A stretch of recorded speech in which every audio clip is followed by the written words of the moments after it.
Número 4, mi nombre es Yara Chapa, técnica de telemedicina del Fideicomiso de Salud Pública de Puerto Rico. Agradecemos que se hayan comunicado con nosotros en esta nueva sesión. El tema de hoy tenemos el laboratorio diagnóstico del dengue. Vamos a dar comienzo a lo que los demás pueden estar conectándose.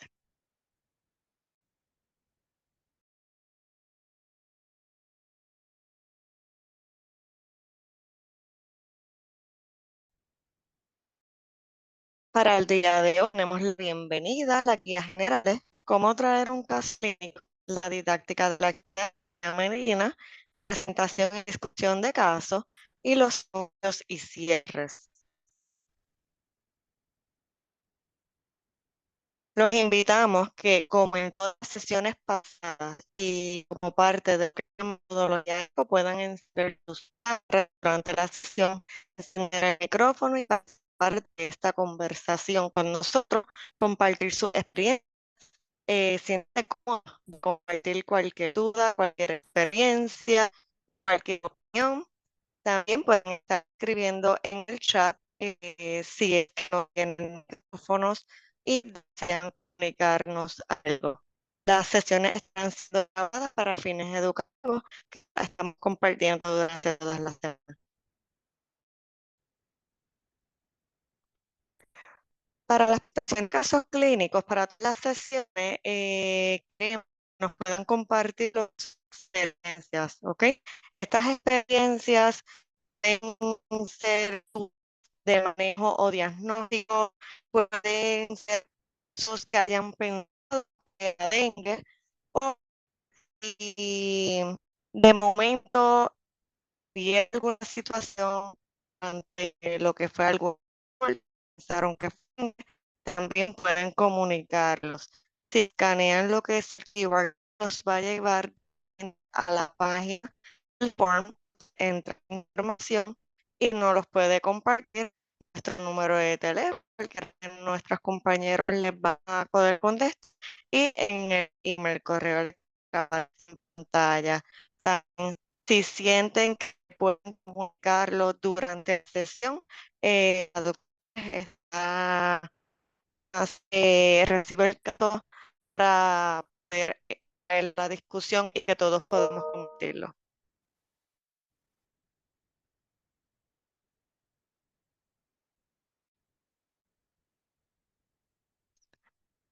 Ahora vamos a estar apareciendo con pop-up lo que es la reprueba.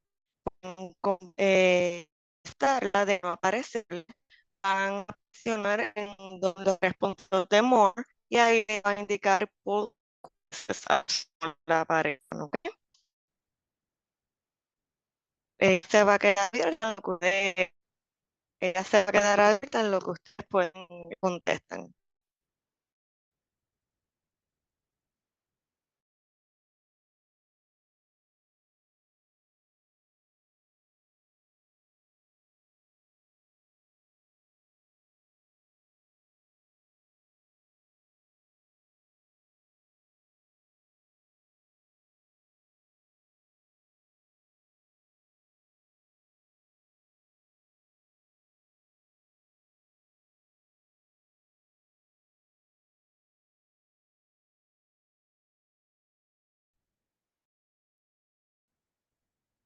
Como con esos thumbs up, me pueden también escribir cualquier cosita en el chat, también si no podemos proceder.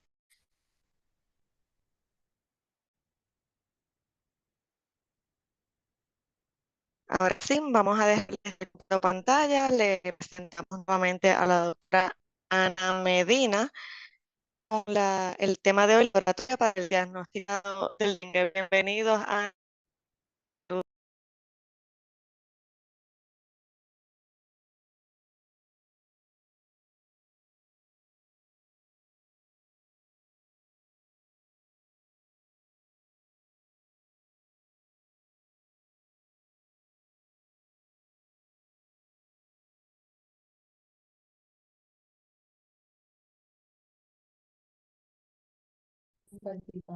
Si quieres.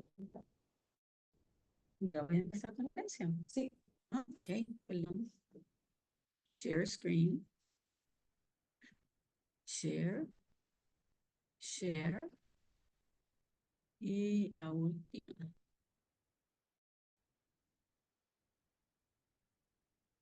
Ok, me avisa si puede. Voy a empezar a hablar y quería feedback que me estén escuchando, por favor. Si me están escuchando, decídmelo para yo estar Escuchamos. tranquila y empezar. Sí, doctora. Pues buenas tardes. Estoy aquí en el fideicomiso, conmigo que quedara sin señal con los apagones de ayer, así que estoy aquí con Liz María al lado mío. Mucho gusto, es otra de la doctora Ana Medina, me conocen. Y el tema de hoy es cómo vamos a entender, interpretar los laboratorios diagnósticos para dengue.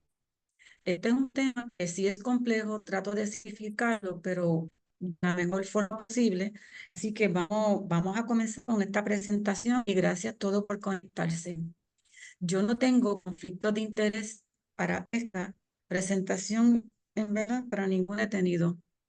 Tengo muchísimas referencias, esas son las principales. El tema, pues, diagnóstico de dengue y cómo interpretamos los laboratorios.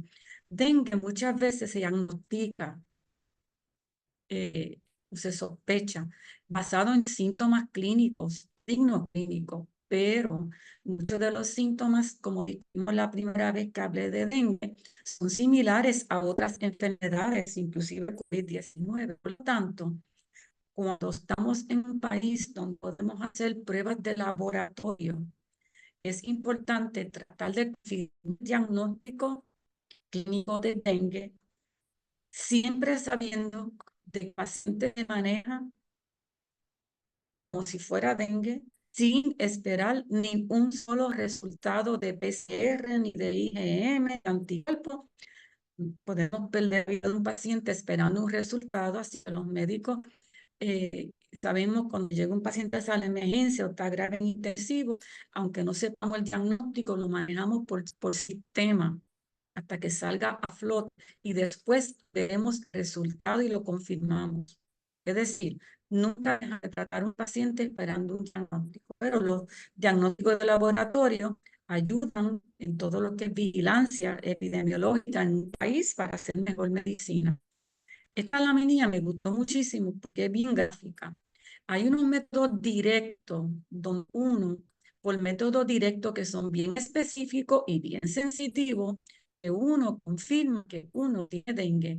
Este es el tipo de virus que está ahí del virus. Esto se estuvo haciendo por ahí y se sigue haciendo hasta que llegaron los métodos que decimos moleculares. Cuando uno habla de un diagnóstico molecular de dengue, estamos hablando de que uno está viendo copias de RNA, uno ve lo que se llama la composición genética del virus, la sección del genoma, de qué está pasando genéticamente y cómo es ese RNA y el copia de RNA. Y esos van a ver que básicamente estamos hablando de PCR, Polymerase Chain Reaction, por sus siglas en inglés.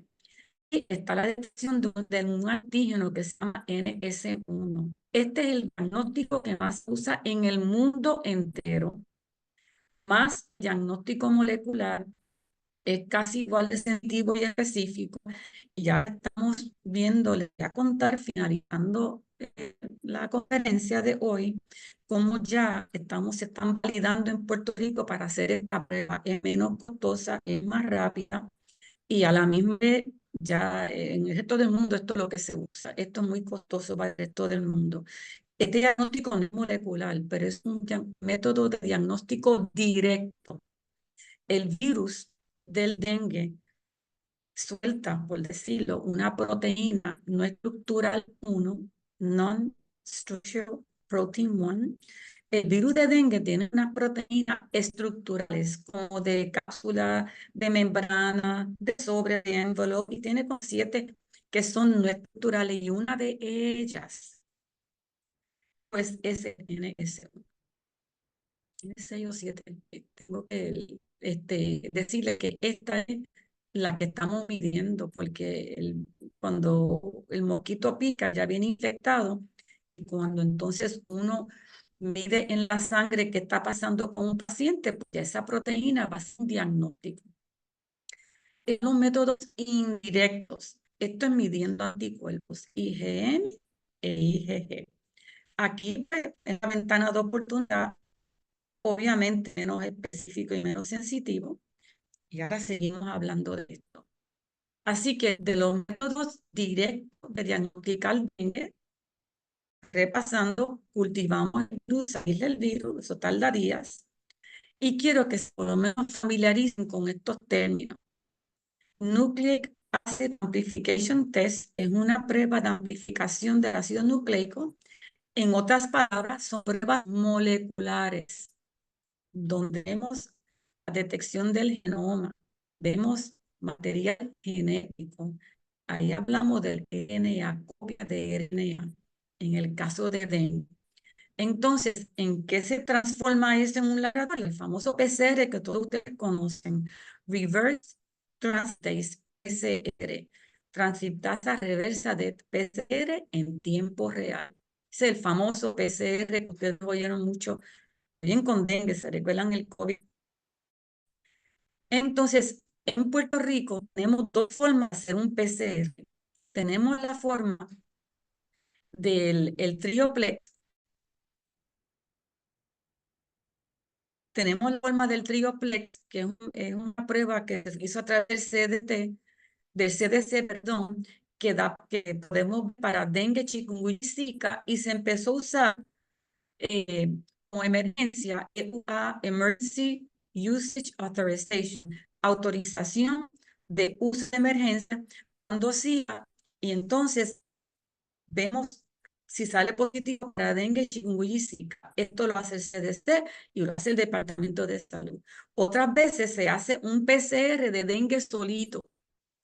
Cuando se hace un PCR de dengue solo, ahí podemos saber si es dengue 1, dengue 2, dengue 3 o dengue 4, de tres serotipos.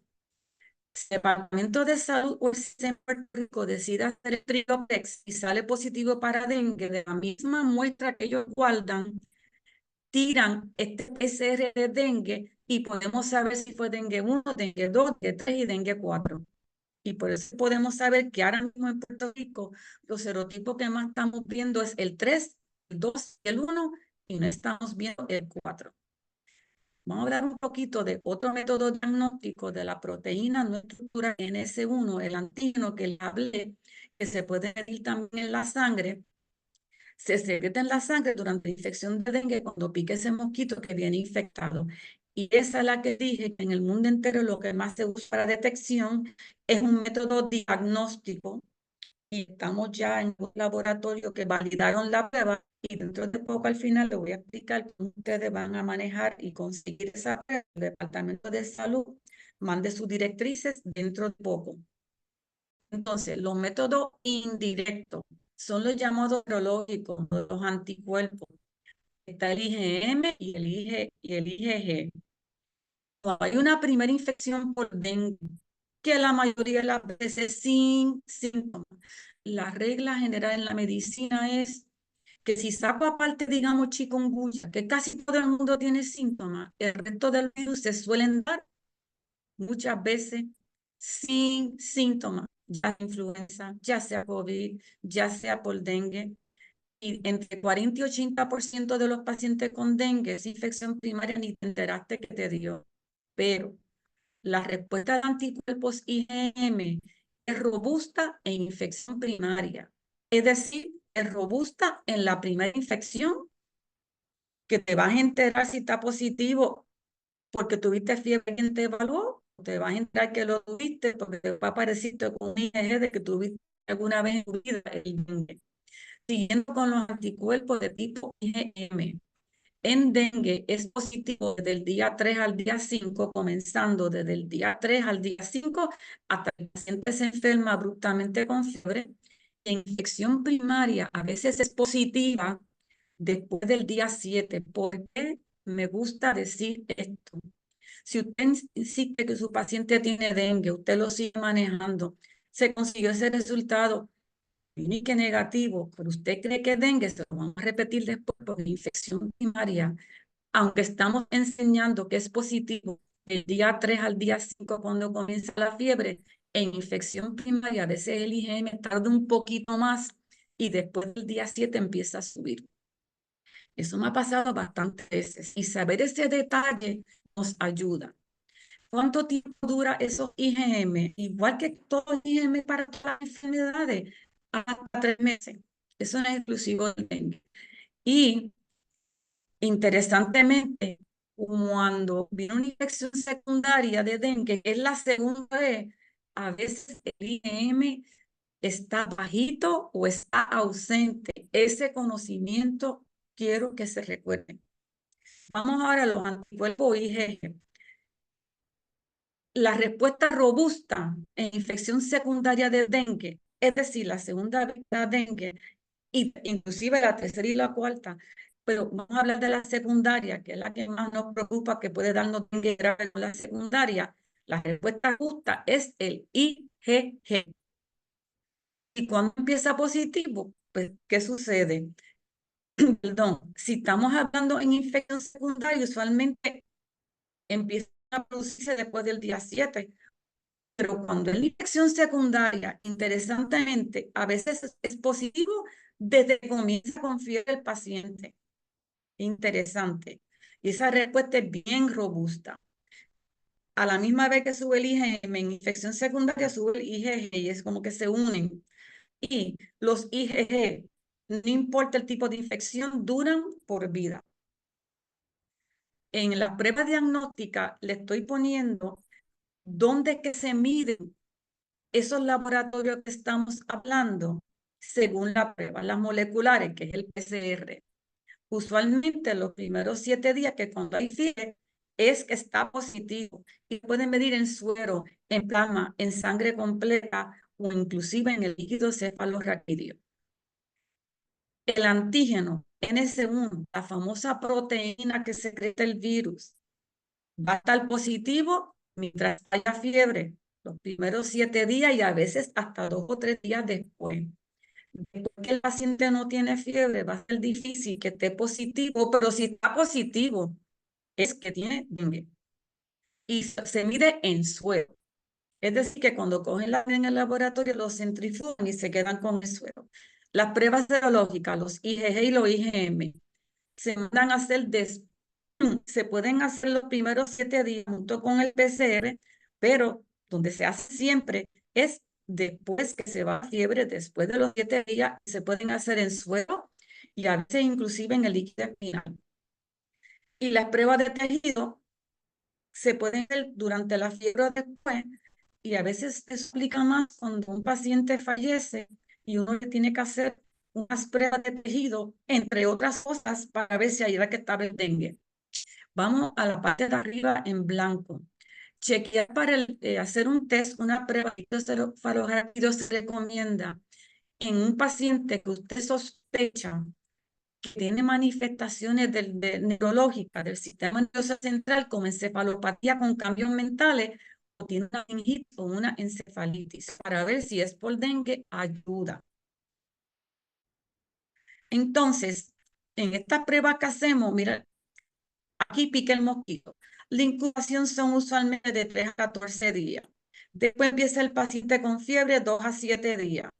Cuando está el paciente febril, uso la palabra está virémico. ¿Por qué? Porque el virus está en la sangre.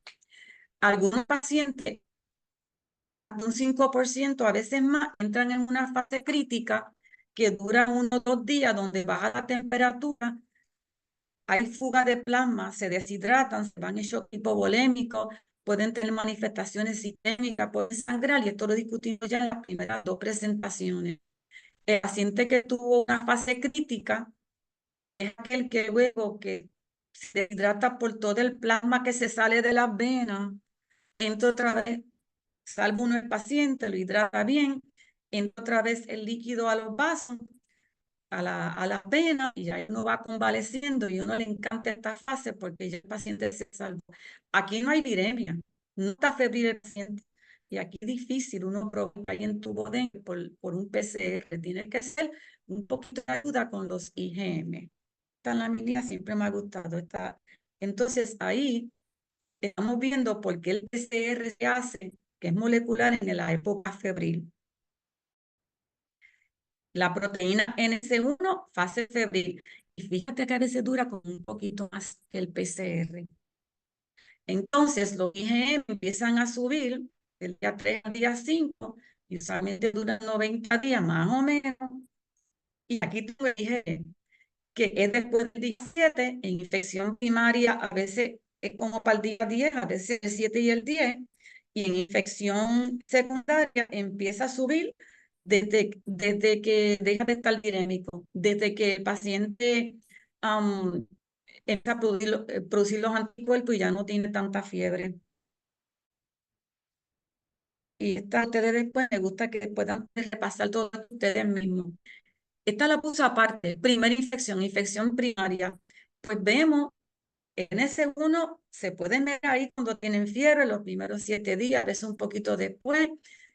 Este que está entrecortado, pues también podemos ver el virus que vemos en el PCR. En infección primaria, mira, el IgM empieza a subir. Ya cuando la fiebre empezó, dura 90 días. Y el IgG, infección primaria, empieza después del día 7. En infección secundaria, ¿se acuerdan que les comenté que a veces el IgG y el IgM empiezan juntos? Míralo ahí juntito. La regla de la medicina es que los primeros anticuerpos que suben son los inmunoglobulinas de tipo IgM. Y luego siempre vienen los IgG. En infección secundaria en dengue, por eso voy con la lectura, a veces empiezan juntitos. Pero igual que en infección primaria, los primeros 7 días o PCR o S1 van a estar positivos. Me refiero a los días de comienzo de fiebre. Examinando de laboratorio de dengue en Estados Unidos, número 1, es una enfermedad que hay que notificarlo nacionalmente, igual que en Puerto Rico, y voy a hablar de eso ya mismo. Hay una prueba rápida diagnóstica que no está aprobada por el FDA, no confíen porque no se usa. Es del Departamento de Salud, las que no se ve, se me escondió. Eh, Estamos hablando que después hace a través del Departamento de Salud de cada lugar y algunos laboratorios privados después que validan, les puedo decir cuáles son que están haciendo pruebas.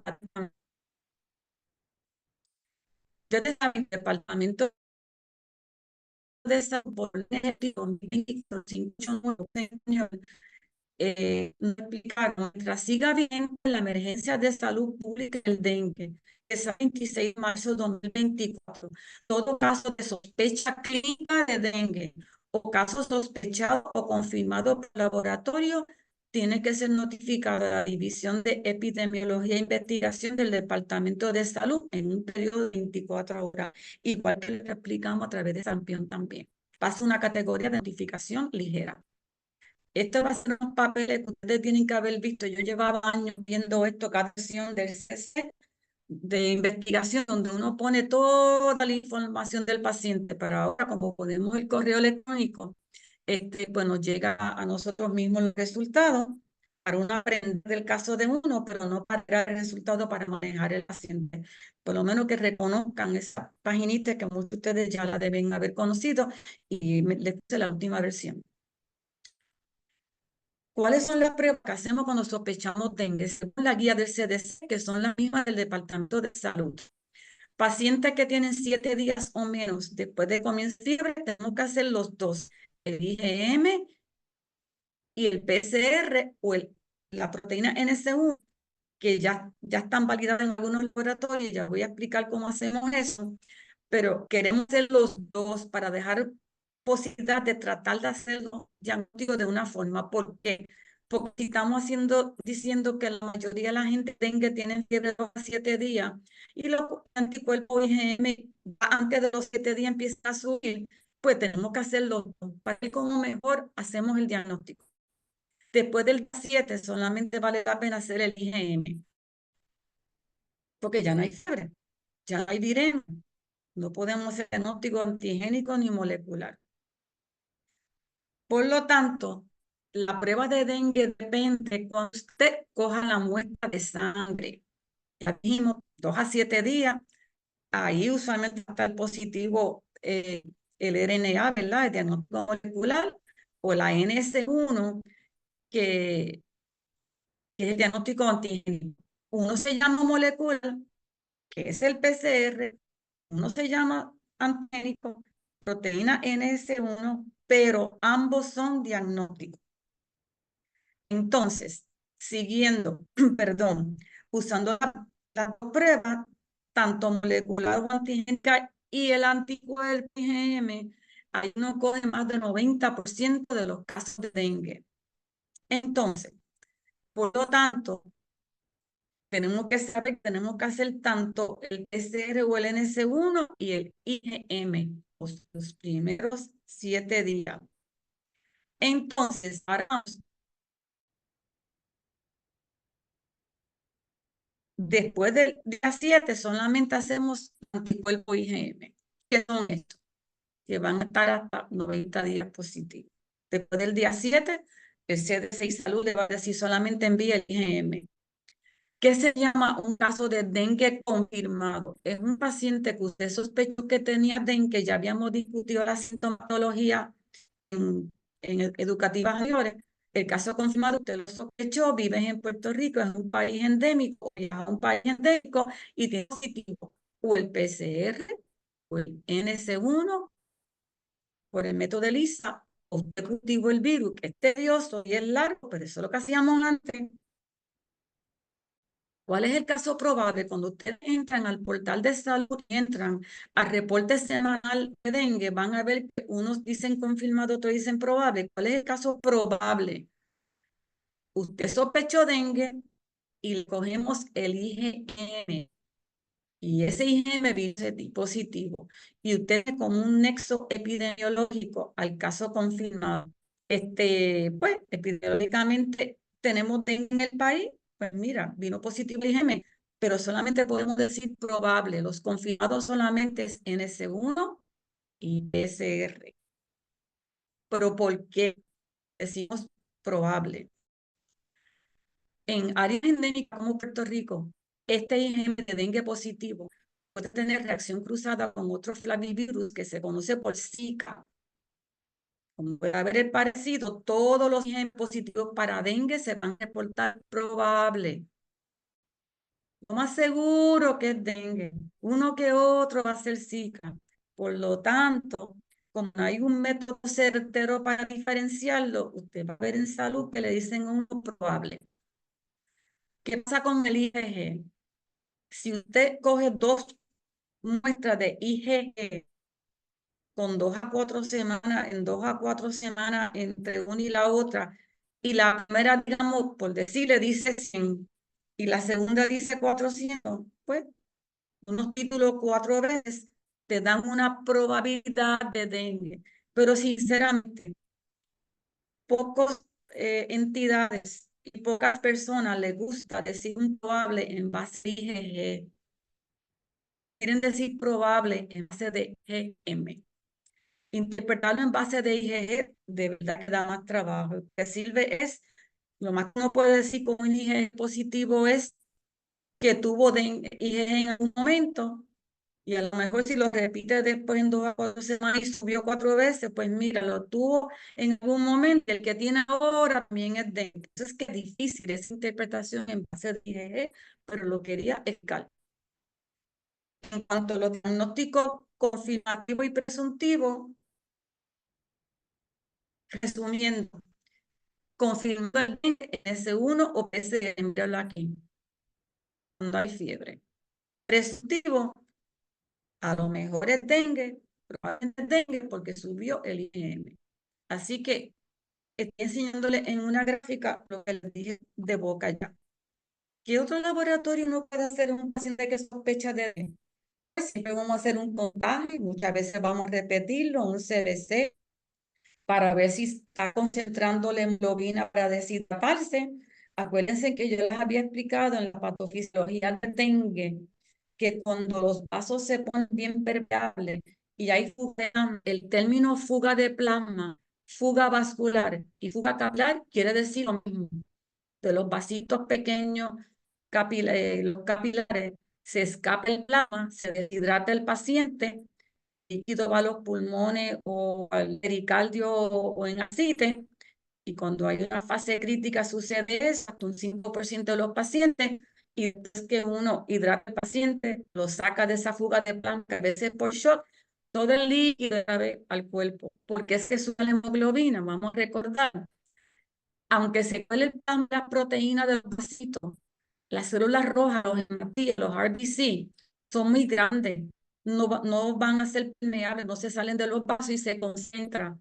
Y por eso es que la enfermedad febril por excelencia, donde sube tanto la hemoglobina en muchos pacientes por dengue, digo, por deshidratación, que se sale líquido de los vasitos, es el dengue. Eso se llama hemoconcentración y sube la hemoglobina o sube el hematocrito y nos ayuda que el paciente se nos va a agravar por fuga de plasma de forma leve, moderada o severa. Hay quien tiene fuga de plasma en 2 horas y fallece, y hay quien tiene 48 horas fugando un poco de plasma, hemoconcentra un poquito, rescatamos al paciente con líquido, el paciente sale a flote. A veces hacen un panel metabólico para chequear cómo está la proteína total, porque baja cuando hay fuga de plasma.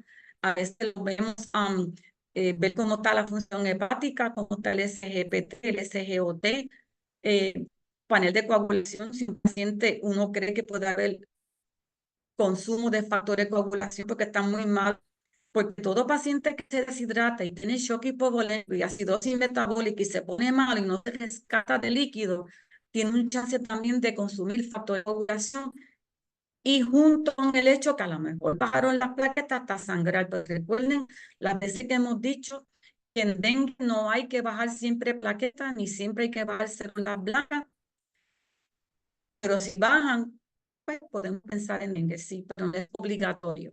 Y la razón de sangrar no es nivel de plaqueta, sino cuánto tiempo uno sostuvo acidosis metabólica, deshidratación y shock. Y ahí cualquiera empezó a sangrar, no importa el nivel de plaqueta. Y otros laboratorios a lo mejor van a hacer FAP y se individualizan. Esto lo traigo para que usted sepa qué pasa con los leucocitos en dengue. Uno quisiera decir, todos los pacientes de dengue bajan las células blancas, pues no, algunos se quedan normales, otros bajan, y otros inclusive, que me ha tocado ver, hasta aumentan las células blancas, pero lo más común es bajan las células blancas. Los linfocitos, como muchos virus, se pueden subir, pero todo el que ha hecho medicina por años, o menos años, pero con experiencia, van a saber que a veces en algunos viruses vemos al principio los segmentados, los neutrófilos, y después tenemos los linfocitos. Cada vez que usted vea neutrófilos elevados, vamos a pensar que hay una bacteria. Linfocitos atípicos, eso no es exclusivo de la mononucleosis por Epstein-Barr, lo vemos muchísimo en dengue también. El hematocrito, el que se deshidrata sube, pero uno se deshidrata tan poco y sube en menos de un 20%. Es decir, tenía 12 gramos y tengo 15 gramos, se subió mucho. Ese hemos concentrado 20%, ese sí que está deshidratado. Y hay quien sube hasta 18 gramos, que son 54 de hematocrito. Eso está malo. Las plaquetas en que sí bajan, pues pueden bajar. Muchas veces bajan. Uno no baja a niveles críticos, pero vamos a recordar eso. Hay una regla en dengue que a veces se rompe, pero es bueno recordar. Cuando el paciente con dengue baja células blancas, baja primero las células blancas, después empiezan a bajar las plaquetas, y cuando el paciente va mejorando, así mismo sucede. Lo primero que bajó son las células blancas, eso empiezan a mejorar, y después empiezan a mejorar las plaquetas. Y esa regla, que muchas veces funciona, me gusta que ustedes recuerden. Quiero decirle, Puerto Rico Department of Health, el laboratorio BICEL que queda en la calle Cañada de Puerto Rico frente al CDC, hacen el PCR en tiempo real y el IgM en un algoritmo que ya yo lo discutí con ustedes, y son los que lo hacen con pruebas aprobadas por el FDA. Comercialmente no están disponibles en este momento, al menos que nos lo diga el Departamento de Salud. Y ese PCR y ese Oplex que le dije, que es un PCR también de los 3 virus de dengue, Zika y Zika, también se hace en el Departamento de Salud y no está comercialmente disponible. Esta va a tener emergency Usage Authorization. Se sacó por la emergencia de SIC en el 2016 más o menos y se ha quedado como uso de emergencia y así hemos seguido usando y somos el país obviamente que más lo usamos. Y en el mismo laboratorio de BICEL, BICEL quiere decir Biochemistry Emergency Laboratory, si no me equivoco, es el BICEL. El BICEL le decimos. Ese laboratorio en BIOS IgM de Lisa que se usa en el Departamento de Salud tiene aprobación del FDA y lo hacemos. Este que quedó más blanco es porque ese es el NS1 que se está trabajando y ya está validado en algunos laboratorios privados. En este momento está comercialmente disponible para hasta que un laboratorio no lo valide, no se empiece a usar. Y en este momento, he dicho lo contrario, no lo está haciendo el Departamento de Salud, pero estamos esperando que nos avisen quiénes son los que lo van a hacer y esto va a ser gratuito. Entonces, yo quiero que sepan que hay unos PCR que hacen laboratorios privados que mandan a Estados Unidos, pero están aprobados por el FDA. Véanlo bien. Las muestras de dengue se cogen y se procesan a través del Departamento de Salud en pacientes en sala de emergencia hospitalizados. De ahí es que salen estadísticas de las casi 1.100 personas que están positivos en Puerto Rico o probable. Y mi opinión personal es que 10 veces más. ¿Cómo yo ordeno pruebas de dengue para que las trabaje el Departamento de Salud a ustedes en su oficina? A ustedes en los 330. El Departamento de Salud está en el proceso de preparar estas instrucciones y estas directrices y tan pronto yo las sepa, les voy a decir que había hablado ya con las nenas, con la forma de hablar, con mi personal aquí en el fideicomiso, para entonces yo añadírselo en otro próximo eco. Estoy hablando mucho, ya tengo la garganta seca. ¿Cuánto en estas pruebas? Van a ser gratis. Y ya mismo, con tan pronto me digan, yo le digo a ustedes cómo que se van a ordenar. Me han dicho ya, la doctora Cardona, que hay una capacidad de su laboratorio de hacer de todo esto. Hay capacidad. Tenemos en Puerto Rico la capacidad. Hay países que no lo tienen y por eso en algunos países, son estadísticas que estamos hablando, algunas son inclusive presuntivas. Bueno, ya yo tenía mi presentación. Toda Estoy abierta a preguntas de ustedes y me agradezco que me hayan escuchado. Sí, doctora, gracias. En el chat tenemos dos preguntas y un comentario. Pregunta. Tenemos, si Ada Quiñones nos pregunta, ¿están las pruebas de laboratorio para dengue disponibles a todos los hospitales de Voy Puerto a tener Rico? que leerlo. Te estoy oyendo entrecortada. Entonces, si está aquí, lo puedo leer. Sí, está en el Ay, mismo chat. En el estoy, mismo chat. ¿Me siguen que lo estoy escuchando bajando. mejor? Oficina de Asistencia a Víctimas del Crimen. No, lo estoy bajando para cogerlo. Tenemos tiempo. Am, ok.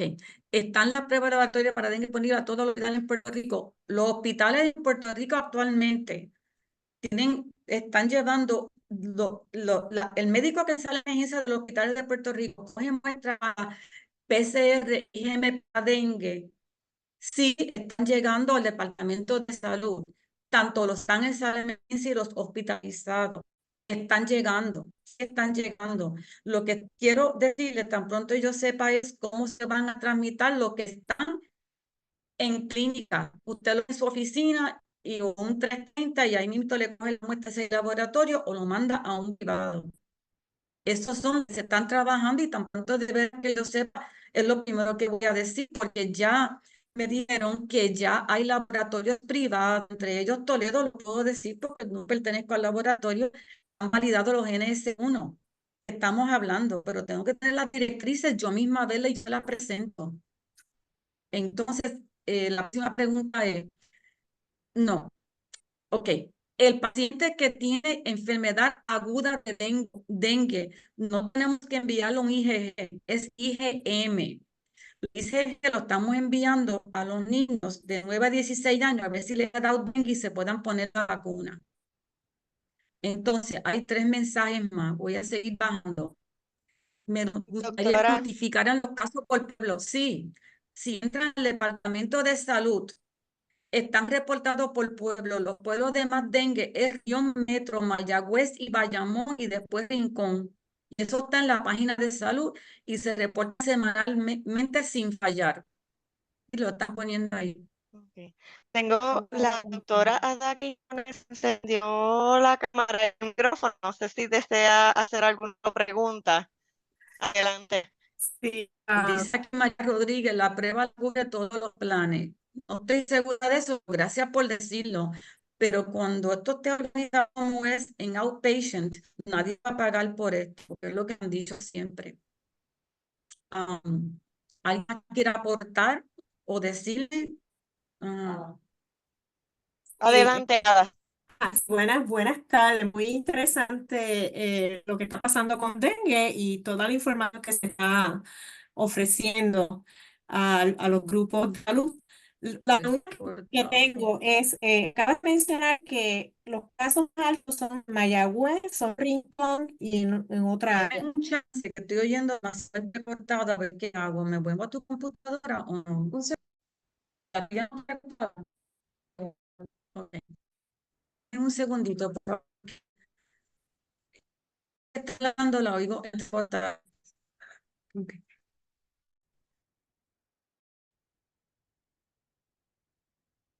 Voy para allá. Quiero confirmar que nos escuchan bien y disculpen, ¿verdad? Estamos con...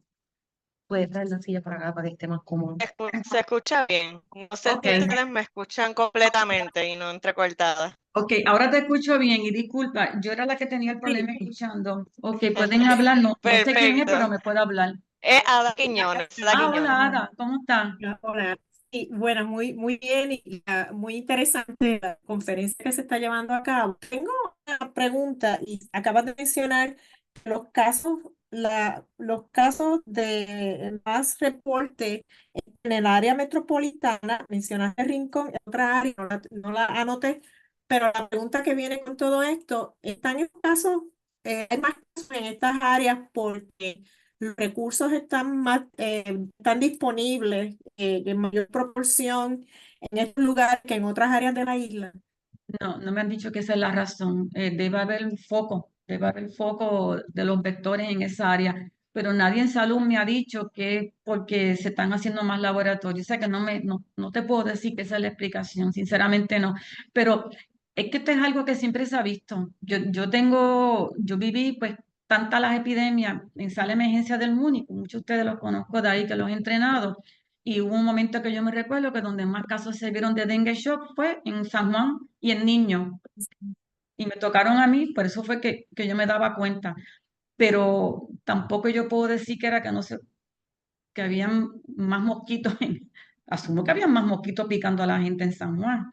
Pero que por qué ahora mismo está en Metro y está en Bayamón y está en Carolina, hay bastante también, ¿verdad? Y región metro, y por qué también en Rincón, de verdad que no sé. O sea, yo no sé si es algo climático, de verdad que yo no sé la explicación. Este, pero qué bueno que hacemos vigilancia epidemiológica, entonces el enfoque cada vez va a ser mejor. Somos un país que tenemos la capacidad de hacer las cosas y otros países casi es adivinando, que fue lo que pasó cuando empezó con Zika, eso fue adivinando.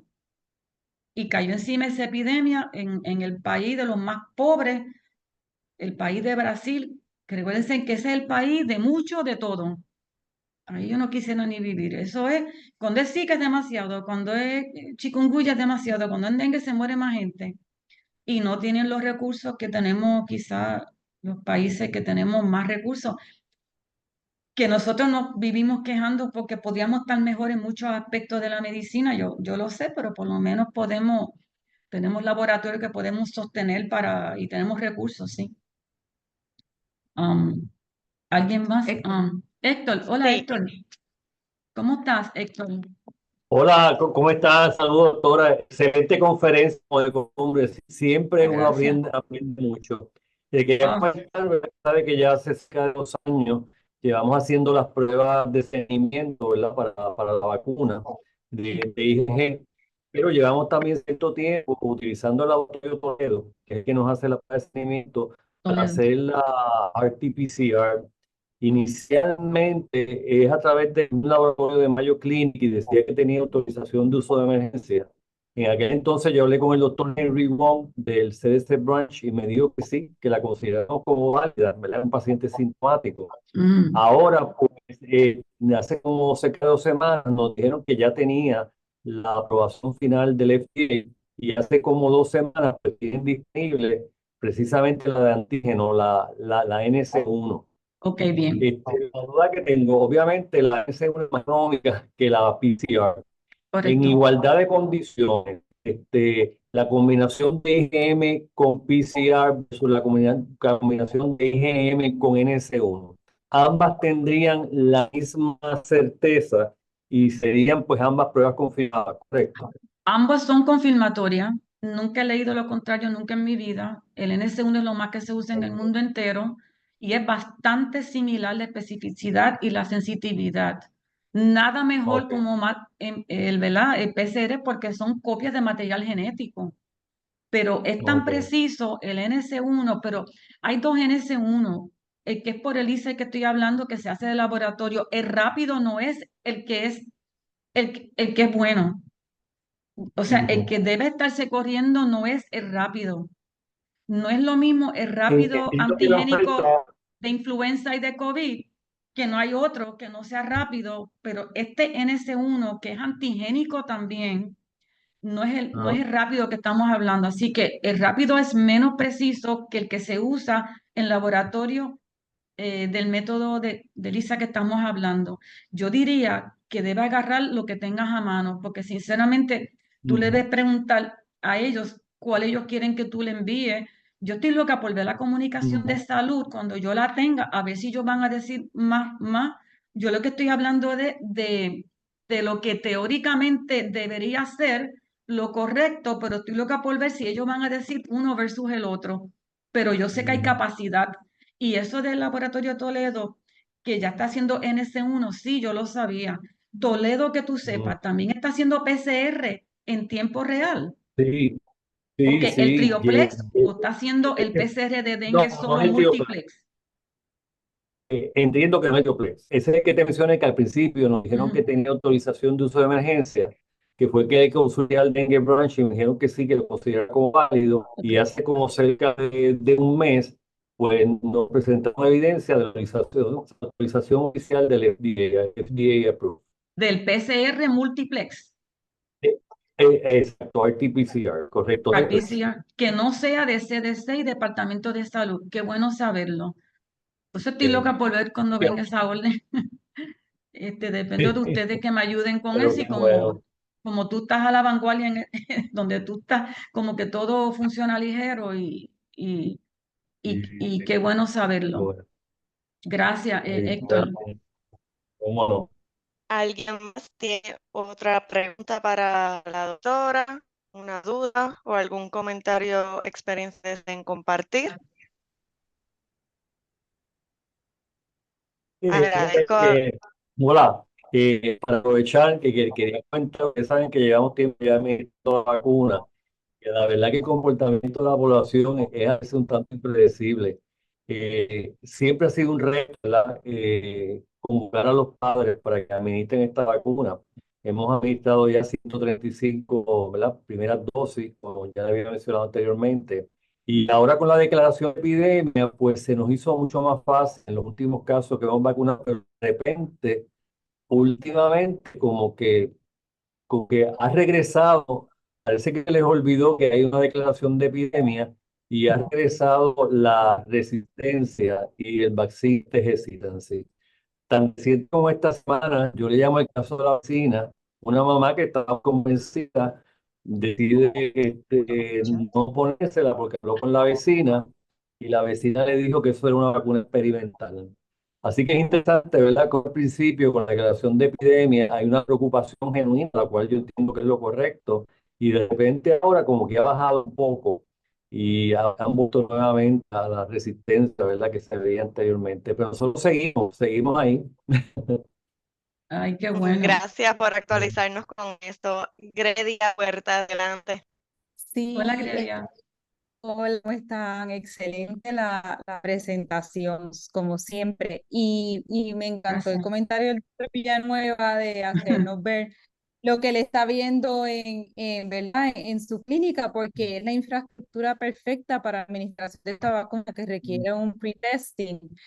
Y sabemos que es un modelo real del hogar médico lo que pasa en Health Promed. Y ver esto nos abre los ojos acerca de cuán importante es la percepción de riesgo en las comunidades, porque realmente, recordando que la fatiga por la pandemia es algo que va a tomar mucho tiempo en superarse. Uno escucha la palabra epidemia, yo creo que inconscientemente ya uno entra en negación.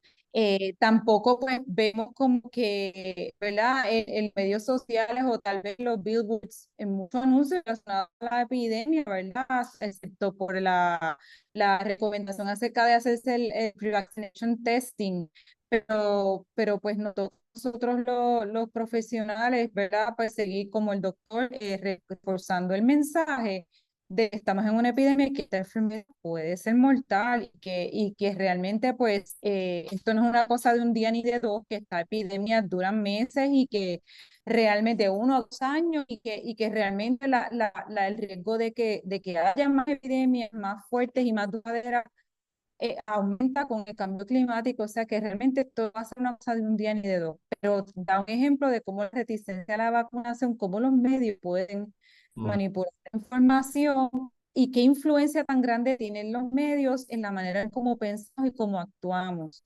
A los médicos y a los profesionales de salud nos falta mucho, mucho por aprender acerca de cómo utilizar los medios a favor de la ciencia y de la traducción, ¿verdad? El Science Translation, pero ese era mi comentario. Bien interesante lo que dice el doctor. Fue como que un aumento en la percepción de riesgo muy leve y muy poco duradera, así que hay mucho que hacer ahí.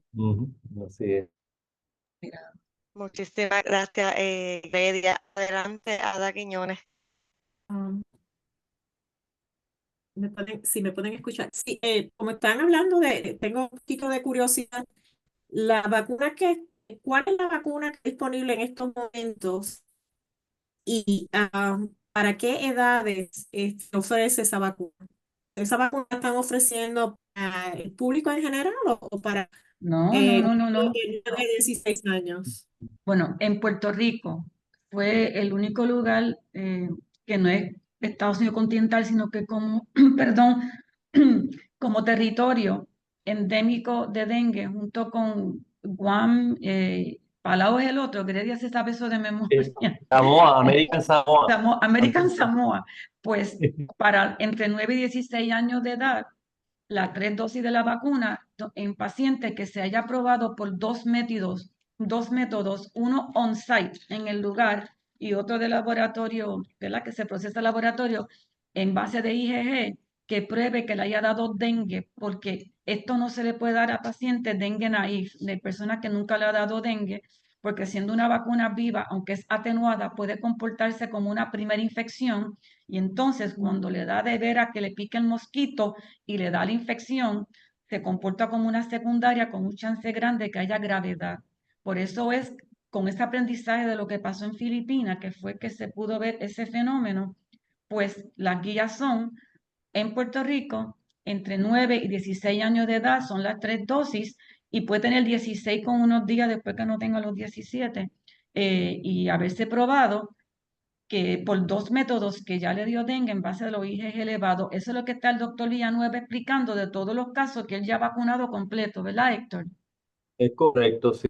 Para la doctora Quiñones, como dijo la doctora Medina, los requisitos de vacunación son tres. Es sencillamente, número uno, que viva en un área donde el dengue sea endémico, y Puerto Rico obviamente es un área por excelencia. Número dos, que esté entre 9 y 16 años, porque es la edad para la cual la FDA y el CDC aprobó la vacuna, ¿verdad? Porque es un grupo de más alta incidencia. Y número tres, que es el requisito que le falta a todos los pacientes que viven en Puerto Rico por lo general, que tenga, ¿verdad?, 2 pruebas serológicas confirmatorias de que ya tiene una infección por dengue ocurrió. Nos pasa mucho que pacientes vienen porque entienden que había dengue en el pasado. Cuando dan un poco, pues fueron pacientes que se dejaron ambulatoriamente con una sintomatología sugestiva y con unas pruebas ansiales, ¿verdad?, con leucopenia, trombocitopenia, pero no hubo nunca una prueba confirmatoria. Pues muchos de esos pacientes la prueba sale negativa, porque eso quiere decir, ¿verdad?, que aquello que pareció ser dengue en aquel entonces, por lo visto, pues no lo fue, ¿ven? Y por lo tanto, pues no son elegibles para la vacuna. Hay otros, como yo mencioné, que lo hacen pues, por cumplir con el requisito, pero al momento de hacer la prueba, ¿verdad?, pues salen positivas en ambas, porque tienen que tener el resultado positivo en ambas pruebas, si es refutable, y ahí entonces uno pues tiene que utilizar, ¿verdad?, toda la diplomacia y astucia para convencerlo, ¿verdad?, aumentar su percepción de riesgo y que decidan vacunarse.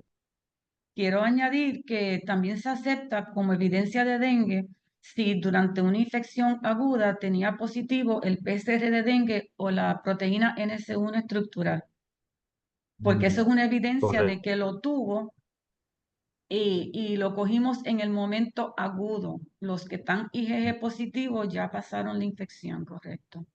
Correcto. Y todos estos que son, que lo mencioné yo anteriormente, que han salido positivos con pruebas confirmatorias y son elegibles por edad, no hay que repetir más nada, ¿verdad? Porque ya sabemos que hubo dengue y la recomendación del CDC y el Dengue Branch es que espere 6 meses, ¿verdad? Porque ese periodo va a tener protección para el tipo de dengue, más protección cruzada contra los otros 3 tipos. Y ya los 6 meses, pues ya son candidatos y nosotros tenemos un listado, ¿verdad?, como de 20 casos que tuvieron dengue ahora durante este periodo y de julio en adelante se van a vacunar.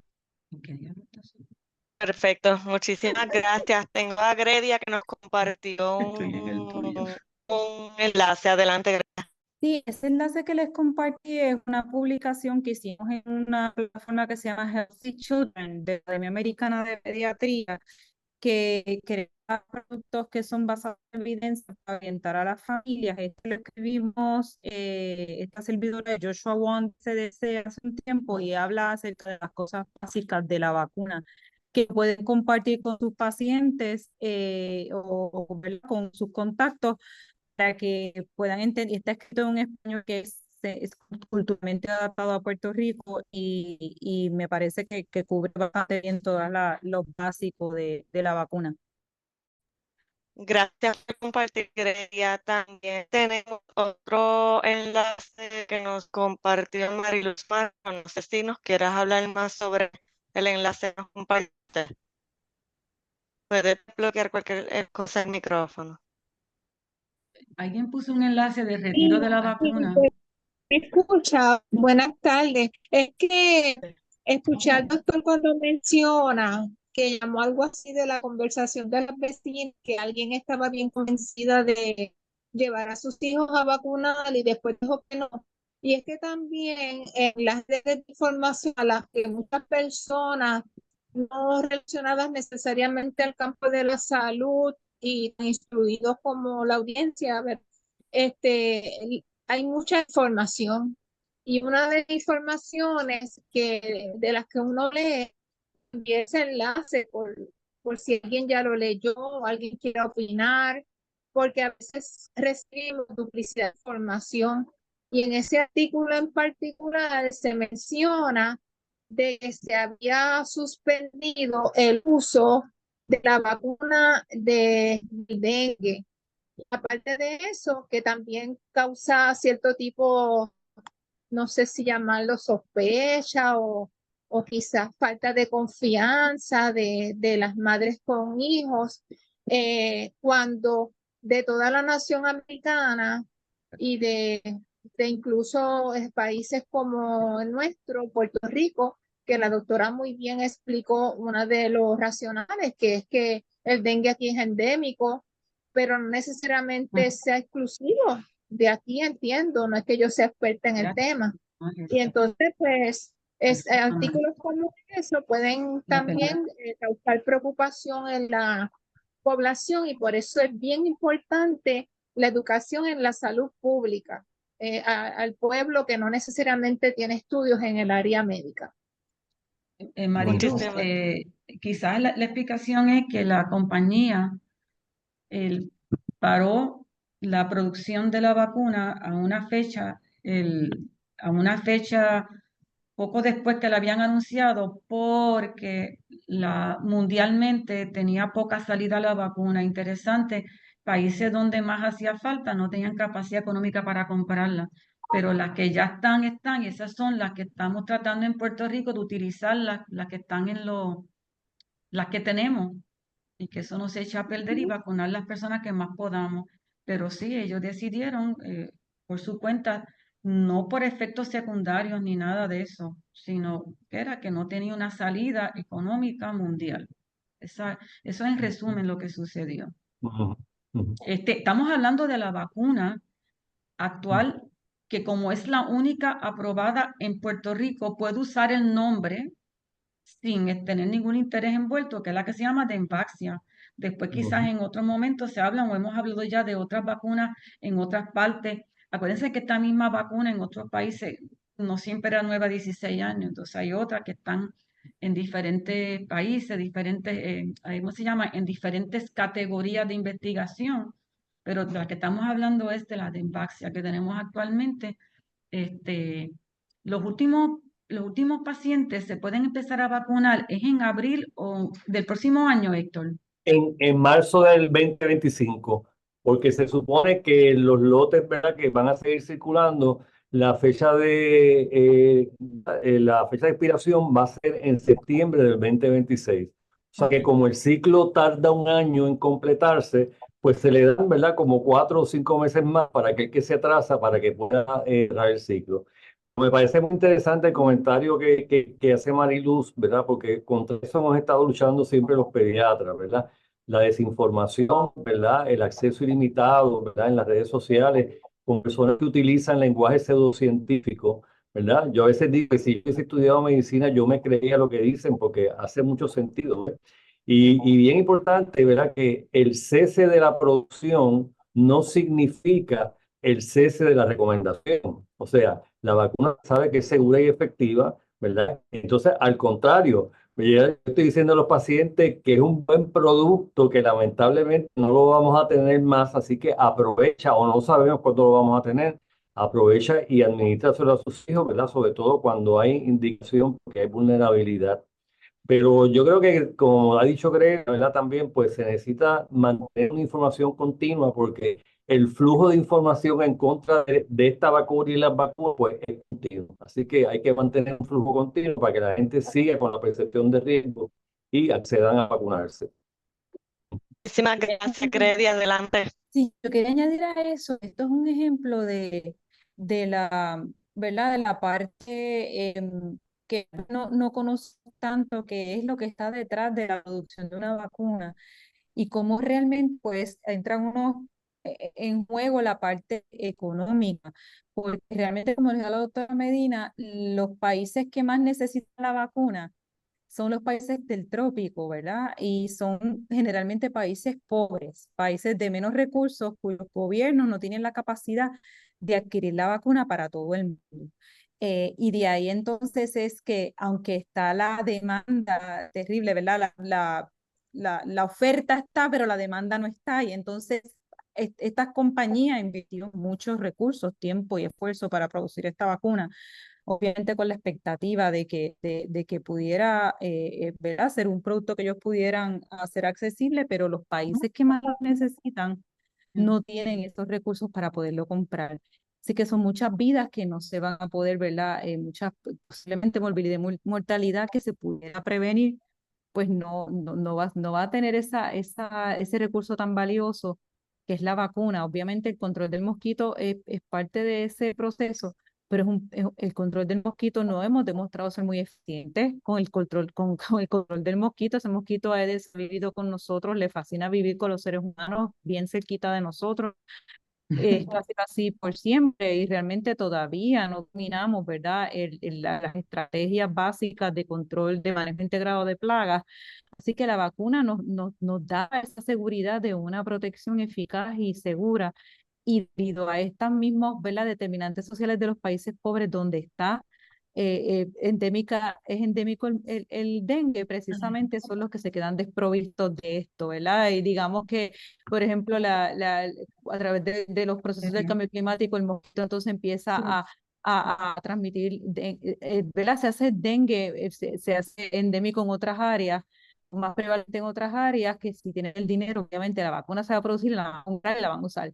¿Ves? Y esa es la diferencia. Y pues la pseudociencia realmente está contrarrestando muchos esfuerzos genuinos de informar con la orientación correcta a las comunidades, y al final del día son vidas realmente que se pierden precisamente por eso. Gracias. Yo Agrade- siempre he dicho, dengue es uno de los virus de la inequidad, igual que el sarampión. Yo lo catalogo virus de la inequidad. Agradecemos a todos los participantes por haber compartido su experiencia y sus orientaciones. Son muy útiles para todos. Vamos a proceder con lo que sería la postprueba. Si alguien tiene alguna otra pregunta, por favor, no dude en dejárnoslas aquí en el chat, que ya luego entonces la vamos a estar pudiendo compartir con la doctora. En la postprueba, vamos a esperar que todos los participantes la culminen. Luego entonces es que se estará discutiendo. Vamos a dar unos minutos para que todos puedan contestarla.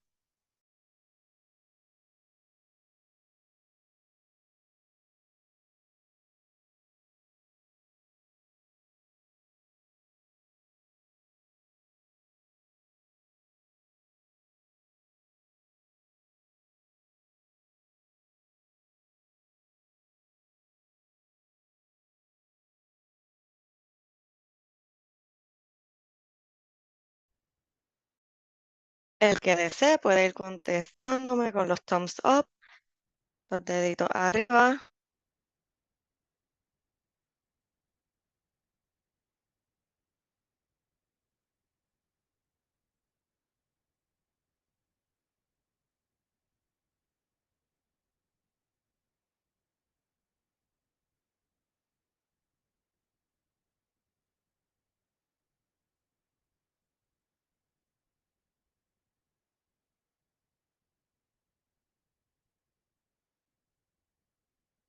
Tenemos por aquí al doctor Marcos López. Él está aquí para aclarar algunas dudas de diagnósticos disponibles.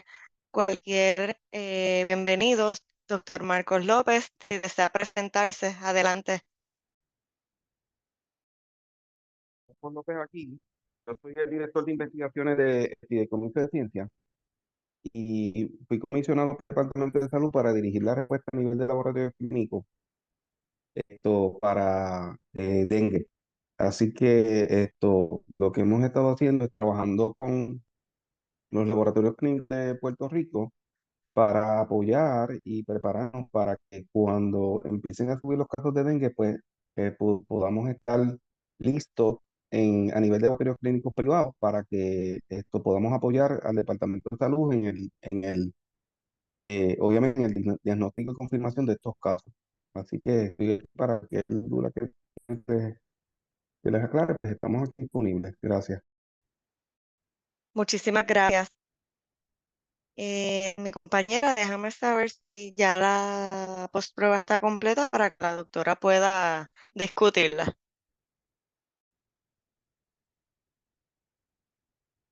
Sí, claro. Perfecto, gracias. Adelante, doctora.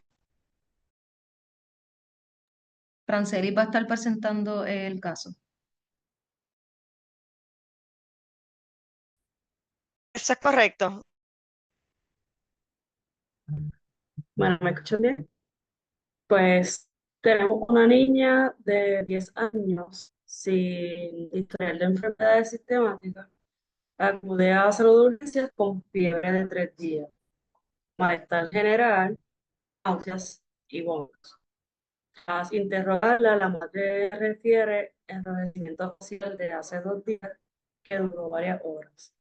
En la exploración física, pues tuvo 120 de ritmo cardíaco, respiraciones por 14, presión arterial 60/90, temperatura en 37 Fahrenheit. Entonces, la paciente vomita 4 veces en la sala de espera y se queja de dolor abdominal. No presenta diarrea y no hay prueba de laboratorio.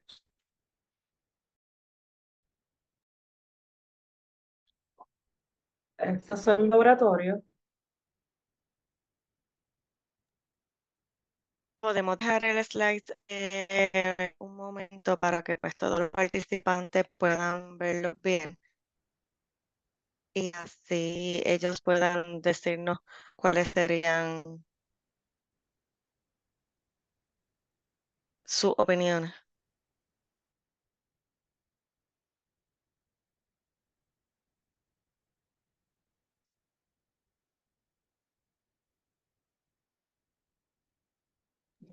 ¿No decía la temperatura?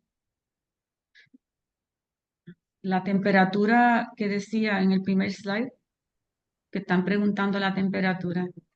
Sí, sí, parece que fue un error en slide o 37 dice grados, Fahrenheit. sí. Es 37 grados centígrados. Perdóneme. Es centígrados, no Fahrenheit. Ahí sí.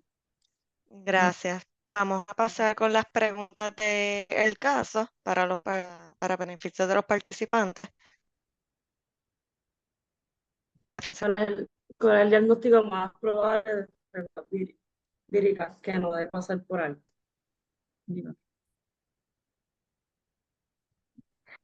A Hay que todos los contestarlo, ¿verdad? Encender el micrófono o la cámara, el micrófono y ¿verdad? Responder cuál usted cree que es la correcta. pueden también contestarlos en el chat si desean. Preferimos, claro está, que lo haga en persona delante. Fíjate, yo pensaría que en esa pregunta, ¿verdad? Me pasa por la mente la B, porque es una paciente, ¿verdad? Que en este momento, ¿verdad? No tiene fiebre, pero tuvo un historial de fiebre. O sea que podríamos pensar que aunque fue relativamente corto, que puede estar entrando en la fase de efervescencia y pues tiene una señal de alerta que es el dolor abdominal, ¿verdad? Que aparenta ser significativo y vómito, ¿verdad? No tiene leucopenia, ¿verdad? Porque tiene 5.000, creo que de 500 blancos, pero sí tiene trombocitopenia. Así que yo pienso, ¿verdad? Que aunque puede ser una enfermedad viral, hay que tener, esas dos cositas, esas tres cositas levantan bandera roja. Tengo... Y buenas tardes. Adelante, Gabriel. Gabriel. Sí, bueno, viendo la historia clínico, ¿verdad? Mi tío también, como dice el doctor Héctor Villanueva, él tiene número 1, tiene 15 gramos, con una nena de 10 años, a lo mejor no esperaría a 12 o 13. Creo que está hemoconcentrando, probablemente dolor abdominal agudo, que aún 50 y 4 vómitos, pues me inclino a probable de inicio y manejarlo desde esa perspectiva. Y buscaré la perspectiva, pero desde inicio me entraría por ahí. Yo estoy totalmente de acuerdo. Este paciente hay que sospechar dengue y sí, tiene signo de alerta. Está vomitando en la sala, 15 y pico gramos de hemoglobina. Es mucha hemoglobina para una persona que, si es un varón, que a veces tiene un poquito más, no está en la adolescencia, ¿no? Con los andrógenos que te suben más la hemoglobina. Nadie anda usualmente con 15 y pico gramos de hemoglobina y menos estas edades. Y quiero que ustedes se fijen bien, si el paciente no tiene fiebre, ¿por qué tiene taquicardia de 120? Nosotros siempre, los pediatras nos pasamos nosotros somos de las personas, y Héctor y Gabriel, que ambos fueron residentes míos, saben que los pediatras nos encanta decirle, ¿tiene fiebre? ¿De qué grado? Nosotros no nos gusta comprar la fiebre al tacto. Eso es una cosa que, de cuánto grado, porque por cada grado de fiebre, usualmente alguien sube 10 de pulso. Me recuerdo haberles comentado en alguna ocasión, no sé si este grupo o otro, que el dengue a veces le gusta subir menos la taquicardia que otras enfermedades. Si uno ya sabe eso, a veces hay una bradicardia relativa, se llama el signo de Faguet. Si uno entonces repite tanto que el paciente de dengue no le encanta subir el pulso, y eso es hasta malo, porque la taquicardia a veces ayuda a sostener el volumen en el cuerpo, a mover esa sangre, ¿verdad? Entonces, por lo tanto, ¿por qué uno que ahora que no tiene fiebre, por qué tú tienes 120 de pulso? El paciente le está gritando a uno que se va a choquear ya mismo. Concentró la hemoglobina. Tiene que haber concentrado como 3 gramos, porque 12 gramos debería ser usual a esa edad. Tenga unas plaquetas bajas, no importa cómo estén los blancos. Está vomitando el paciente. Tiene taquicardia, ese paciente le hace falta rápidamente que se le hidrata porque está en una fase crítica de dengue, como dijo usted, doctores, cuando baja temperatura. Y para los clínicos que están presentes, enfermeras y los médicos, aunque uno se pueda aprender que todos los libros dicen que usualmente los signos de alerta que él los tiene con esa vomitería y dolor de barriga es cuando baja temperatura, se ha probado por los expertos mundiales que investigan, que fue una cosa que yo nunca hice, pero hay tantos investigadores que saben que en la fase terminal de la fiebre ya puede empezar la fuga de plasma y ya puede empezar los signos de alerta, que Grady y yo nos pasamos hablando de ese detalle a cada rato. Grady está por ahí, que nos gusta, que aunque uno habla de cuando baja temperatura, uno sabe que un poquito antes de bajar, unas horas antes, ya se sabe que eso está sucediendo, la fuga de plasma de un paciente que requiere líquido ya mismo y no se puede esperar más nada para esto. Le hago la mención de ese flocheo de la cara, ponerse rojo, hay que preguntar, porque no todo el mundo llega con ese rash hasta la emergencia, y como el exantema es uno de los criterios que nos ayuda mucho, ustedes preguntan, menos mal que el médico preguntó, y le dijeron que se le puso la cara roja, un flocheo antes, como si hubiese ido a la playa. Eso yo lo pongo siempre como una de mis perlas cuando estoy enseñando acerca de dengue. ¿Alguien más de los pediatras o de no pediatras o de las enfermeras que quieran hacer un comentario? Me encantaría ver, y estamos encaminados. Este paciente sí tenía fuga de plasma, seguro que sí, había que hidratarlo pronto y mejoró el paciente después, pero un poquito más que hubiera llegado, a lo mejor llegaba ya en shock hipovolémico, fácilmente, fácilmente.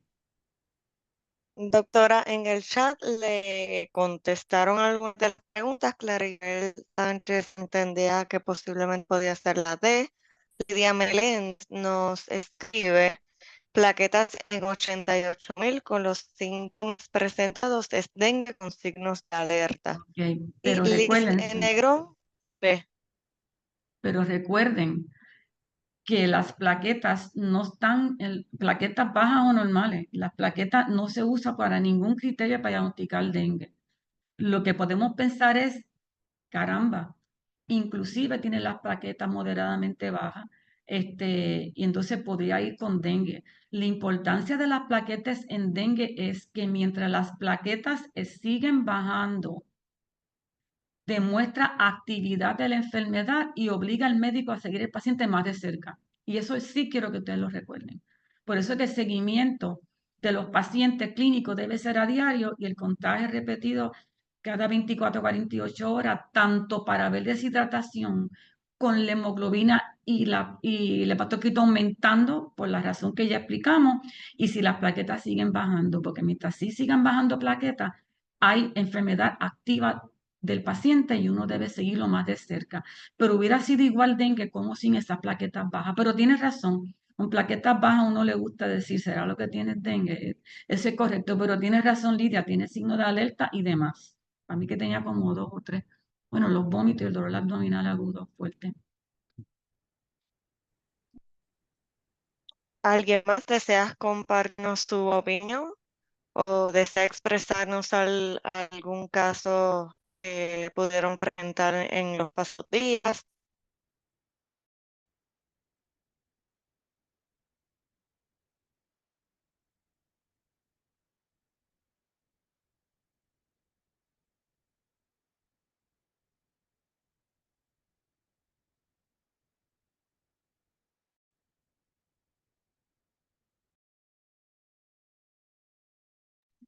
En resumen, este es un paciente que la sospecha es altísima de dengue.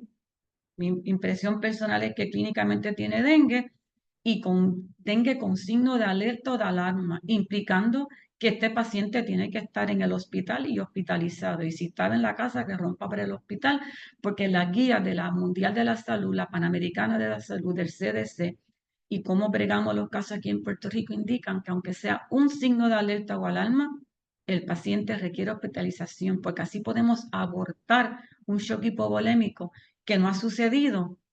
Y si está sucediendo, uno cogerlo primero, porque no hay cosa más difícil y más triste que recibir en sala de emergencia un paciente hipotenso, que uno se encomienda a Dios para estar seguro que uno lo pueda sacar. Evitar una hipotensión es grande, porque un paciente hipotenso en una sala de emergencia requiere grandes ligas, grandes experiencias bregando con eso, y el manejo de volumen tiene que ser agresivo, y ya uno está atrás con un paciente hipotenso. Este paciente no llegó hipotenso. Tenía 90-60, por definición no estaba hipotenso, pero sabrá Dios lo próximo. Y déjeme recalcar que uno no coge una presión, uno coge muchas presiones y uno coge evaluaciones. Y recuérdense que yo me recuerdo haberles comentado, hay una máquina que coge la presión, el monitor, pero nada como el médico mismo, la enfermera misma, coger la presión, porque cuando uno coge la presión uno mismo, uno oye las pulsaciones y a veces uno puede decir, Dios mío, pero qué trabajo me dio coger esta presión. Era tan leve la forma donde yo capté cuánto era el pulso, que ese paciente parece que estaba en shock. Y eso nada más lo sabe uno mismo cogiendo la presión. A veces va a coger la presión, el paciente ya estaba frío. Así que nada como uno mismo hacer las cosas. Y la repetición de los signos vitales es bien importante en dengue. Bien importante. No es una vez, es muchas veces. Y igual cuando les hablé de la presión de pulso, que la diastólica se va acercando a la sistólica y nunca debe estar en 20, ese es un mecanismo de compensación que tiene el cuerpo de subir la presión diastólica para tener una buena vasoconstricción y evitar hipotensión. Cuando una presión de pulso es estrecha entre la sistólica y diastólica, digamos 90-70 es malo, si 90-60 nos asusta, 90-70 es peor, porque la próxima que tú ves cuando la presión de pulso se va acercando más, lo próximo es que estás hipotenso y lo otro es que no le coges la presión. Y eso puede pasar en cuestión de media hora a veces. Así que la razón de coger la presión es uno mismo cogerlo, uno coger el tacto de lo que uno está escuchando. Cuán fácil o difícil fue coger esa presión. Ahí uno aprovecha y le coge la perfusión, chequeando los deditos que se ponen blancos, y si tarda más de 2 segundos en ponerse rojo la frente, pues uno sabe entonces que la perfusión está bien malo, y ese también tiene que estar en el hospital. Y con la repetición de la presión, tú sabes si el paciente coge la hipotensión antes que te toque, con la presión de pulso estrecho que hemos discutido en otras ocasiones. El seguimiento de un paciente Gracias. con dengue es bien importante. Gracias, doctora, gracias. En el chat, Estén bien. como estamos un poquito corto tiempo, le escribimos las contestaciones de la postprueba y les debe de haber aparecido lo que es el cuestionario de satisfacción. Los pueden ir contestando. Se va a mantener abierto. También para la próxima semana tenemos la biología y ecología del Aedes aegypti. Esto va a estar siendo discutido por Rafael A. Saavedra, gerente de proyectos de la Unidad de Control de Vectores de Puerto Rico, el próximo jueves 20 de junio a la misma hora, a las 3 de la tarde, que estamos dando. Muchísimas gracias a todos por su participación. Me alegró poder escucharlos y aprender de todos ustedes. Recuerden, en el chat tienen las contestaciones de la postprueba. Y también recuerden enviarnos algún caso clínico que deseen compartir con nosotros. Muchas gracias, Buenas tardes a Xiomara. todos. Gracias. Muy buena Gracias. moderando. Camino acá, me hicieron una consulta importante y estoy buscando los permisos para poder usarlo y la foto, porque camino acá, así que ese va a ser un caso que van a oír ya mismo, ¿está bien? Muchas gracias y linda tarde. Gracias a todos. Bye. Buenas tardes. Bye, nos vemos. Bye. Buenas Bye, nos tardes. vemos. Bye.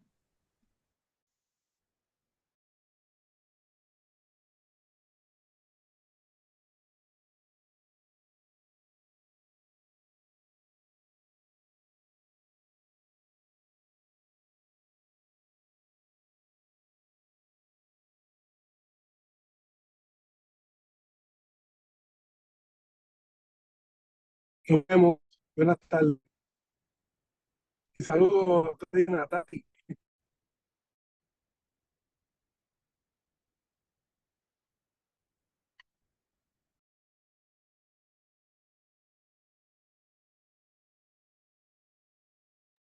Me parece que estoy con ustedes, como dije una vez, en sala de emergencia todavía en el MUNI. Bueno, mucho gusto a todos.